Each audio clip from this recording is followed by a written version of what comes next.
Hello, welcome back you guys. Today we're gonna do a video where I'm gonna show you guys how I clean all of my makeup brushes. I wanted to show you guys, sit down and do this video with you guys and show you how I clean my brushes. It is so important to do so. If you guys are noticing you guys are getting breakouts, your makeup application just isn't as good, your bristles are starting to fall off on your face, really take the effort and time to clean your brushes and sponges, anything that you use on your face, because they're just collecting bacteria. I'm not going to say I'm perfect at cleaning mine. I do go way too long in between doing so, but I have so many brushes, it's just uncalled for, that I can go a little longer, or I'll do quick cleans in between if I really want that brush. But it does not need to be super complicated. So I am going to take you guys along with me and show you how I clean my brushes, how I take the time, to get that good deep clean, and so they're ready for use and I continue to get use out of them, especially my favorite brushes, as well as sponges, because you can really make them go a long way if you take care of them properly. So be sure to like this video if you like this kind of content, and I will see you downstairs to wash those brushes. Okay, y'all, so I do my brushes in the kitchen sink. I just have the most room, so I am going to show you guys how I wash, like I already said. So I have like my little setup here. I just have my brushes and sponges ready. I have a dry towel ready, and then the soap and stuff, which we'll go through what I use there. So I just use like warm to probably I don't know, like warm water, I guess. It's probably a little too hot, but I just feel like it cleans. And I'm doing this because everybody thinks like you have to have all these fancy soaps and stuff, and I'm just here to tell you, I guarantee you have what you can use in your sink already. So I just use Dawn. Usually it's the regular one. We just happen to have like an apple one. And today, for the first time, I'm actually going to try to soak my sponges in this. If you guys have not tried this Dawn Power Wash, it is just like the best thing ever. So I am going to set the sponges down, and maybe some of my like bigger brushes that I know have powder like caked in them. And like the foundation ones that I know kind of are caked, and just like soak them. See if we can kind of give them like a pre-soak here. I don't know if this is going to work or if it's going to do anything. I can let you guys know if I think it does. I don't typically have an issue cleaning my sponges, so, and I've reused them forever, so, I mean, I probably should have done this like a week ago, but oh well. I wanted to make sure I filmed it for you guys, so here we are. So I'm going to let those kind of like soak on this side. I have my little sponge here. I got this on Amazon. It's amazing. It's super cheap. It comes with a little one too that I don't particularly use unless I'm using like a quick. I just need to like clean a brush real quick. But I love this one. It has different sized like ridges to clean, and then I just like make sure there's soap. I put soap on here and then I brush, or I'll put soap on the brush or in my hand, depending on the brush. You guys will see that. So without further ado, let's get started.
Okay, I'm gonna cut in real quick. So after a while, if I realize like it's just too dirty with makeup and not really soap, I'll just like rinse it off real quick, put new soap, and then start over again. But I wanted to say one thing about cleaning your brushes: just be careful. So they can handle a lot. Like, you don't want to be too rough with them, but you also want to try to prevent getting your water up to this line right here, like where the handle meets like the bristle, like the attachment where the brush head is. That's where you're going to start ruining your brushes. If you are constantly soaking this with water, you're going to put wear and tear on how it's connected, whether there's glue or whatever's in there, and that'll break apart and you will ruin your brush. So just, if you watch me, I try to prevent like the water from going there. The hardest ones to do that with are the double-ended. So I try to do them one at a time to just try to prevent like the water from getting in there, but it's, you know, you're not going to be perfect every single time, but I just wanted to be careful to not like soak. If you soak your brushes, which I occasionally do, I'll soak them in like a little cup with the Dawn. I just make sure that the water stops like above it. So let's keep going.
So for my sponges, or like little fabric sponges here, I just occasionally I will scrub on here, but not always. I just kind of see there's a couple that I might have to. Otherwise I just soak them and kind of like massage them with my hands to get that makeup off. So here we go.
here is the finished product. So I make sure that they are all nice and flat and have room to like air out. The sponges stand up. The little like felt things, they can just sit there, it's okay. Occasionally I will check them and like flip them over so they can get air, but the towel does pretty good. If they're sopping wet, don't stand them straight up. If they're pretty dry, you can take like your brush and put it in the cup to dry up, but I have never had an issue with them laying flat and then, well, that's not a good example because that is a flat brush, but like this brush, for example, I've never had an issue with it like being flat on one side or not being fluffy. So I just make sure they lay flat and have a lot of room to breathe and air out. And occasionally once they're kind of dry, I will just kind of like rub them and make sure they fluff up, but very gently. And then I also just leave my little mat out to dry. If you guys notice, I just wanted to point out, I really enjoy like this part of the mat. I think the grooves are perfect. I use the bigger hearts here for my bigger brushes. And then for the sponges, I did end up kind of scrubbing them, but very lightly on like these two because they're not as raised up, but it just gets a good kind of like deep clean.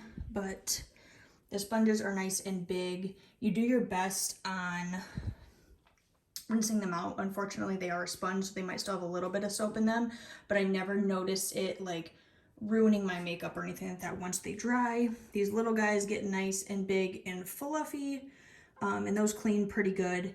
And I will say, I keep my sponges for quite a while. Once I get to the point where I don't feel like they're getting clean, like I feel like they're back to their normal color right now, if I am just using them and realize like they're just not getting clean, I just pitch them. Same with the brushes. If you realize you've kind of just like ruined it or they've just had too many washes, and they're getting like, these ones are kind of already naturally like frayed and like fluffy, but if you're noticing like your dense brushes just aren't working the way they should, or they're becoming just more frayed and you're getting fallout on your face like bristles, pitch them, you know, get a new set. So definitely do this a little sooner than I did, but I have so many brushes that I hate to admit that I can literally use all these within like a week and a half span, and then I finally wash them. So I'm not like an every other day person, and I still have plenty of brushes upstairs, unfortunately, that I could continue doing my makeup. The thing I run out of the most is my big brushes and then my sponges. Super simple, just use Dawn dish soap, you guys, or any like dish soap. Don't go spend your money on the expensive fancy makeup washes. I would say definitely invest in a mat.